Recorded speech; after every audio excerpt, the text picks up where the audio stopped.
So just now I've received a huge news in AI. Google just launched generative AI across all Google workspace like Gmail, Google Docs, Sheets, Slides, images and everything.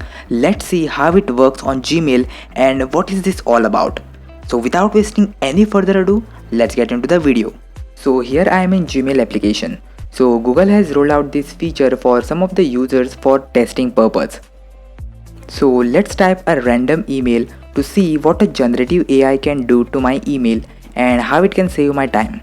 And as you can see, it is auto generating a response which will be suitable for that chat, and if I press on tab button, then it will complete that sentence quickly and you are ready to go further. Now here I am continuing my typing, and as you can see again, it is auto generating a response which is suitable for that chat, or you can say which is suitable for that sentence. So it is using chat GPT like AI generative feature which is enabling it to complete the sentence easily with AI.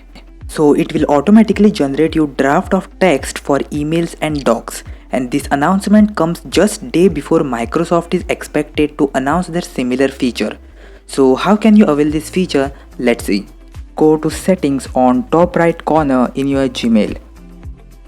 Now click on see all settings and click on that and a menu will pop up.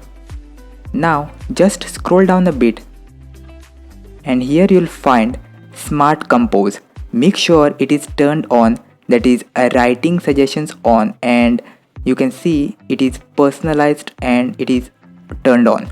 So this is how you can avail these services easily, and after that just scroll down a bit and click on save changes. So that's it for this video. I've just wanted to give you a brief introduction of this new feature which Google has just now launched. Make sure to leave a like and subscribe. Let's meet you all in the next one.